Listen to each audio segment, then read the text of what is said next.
Hello, I'm ElectroLlama. I stream RollerCoaster Tycoon on Twitch, and also like watching people just starting out with the game. So in this video, I'll teach you the basics of building a custom coaster. So first you need a station piece. I recommend placing it at least 3 squares from the path, so you have enough room for the line.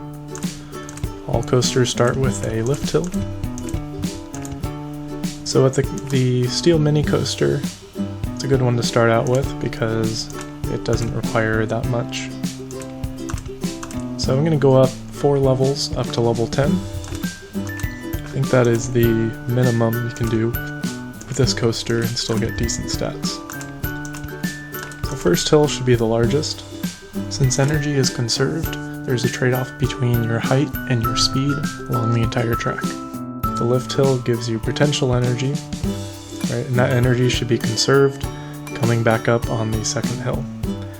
So the overall design I'll do is a good one to start out with is a basic oval shape. That'll make things line up nicely and give you a good sort of layout. After the lift hill, you want to do a bunch of hills. So you can kind of just freestyle it.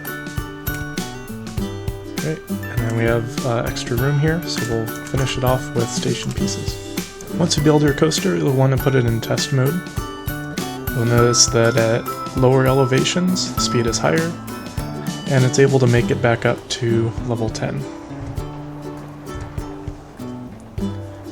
If you click on the stopwatch icon, it'll tell you the coaster stats. Excitement tells you how much you can charge for the ride, and intensity tells you whether guests will be willing to ride it. The stats below are the numbers that are used to calculate the different ratings, so it'll give you more details on what might be wrong with your coaster.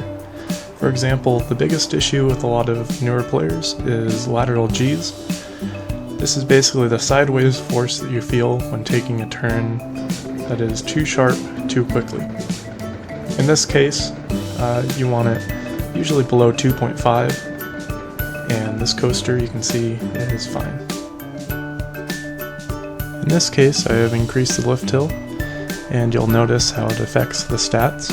It definitely increases the intensity, so a lot more guests will be afraid to go on it. So remember when I told you there's a direct relationship between the height and the speed? So it has this lift hill, which gives it a lot of potential energy, so it'll have a lot more kinetic energy on these lower parts. So what we can do to reduce the speed on this turn is to make it higher up. If you want to fix a particular part of your track, you can look at the chart icon. It'll give you a chart of the G-forces on different sections.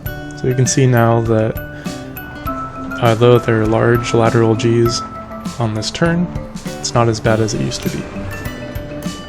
This will help you identify where along the track you have some particular problem, like if you have multiple turns. Looking back at the stats, now lateral Gs are below 2.5, and that has reduced the intensity rating. You can also use this type of layout for larger coasters, basically adding more hills and larger drops, including ones using steep sections. Just keep in mind that if you change the type of coaster, it'll have different requirements. So if you look at the stats for this one, the excitement is low, which is definitely not good. Usually you want excitement to be close to intensity.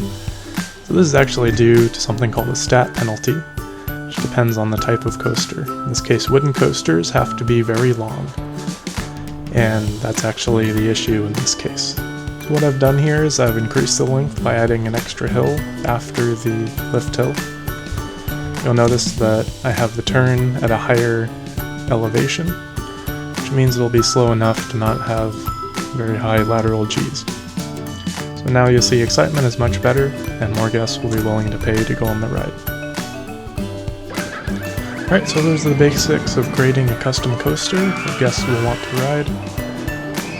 Notice here I added a little extra, something where I used another oval layout for larger radius. That's another trick you can use. So stay tuned next time. We'll go into more elaborate layouts like this and other design concepts. Thanks for watching, and happy building!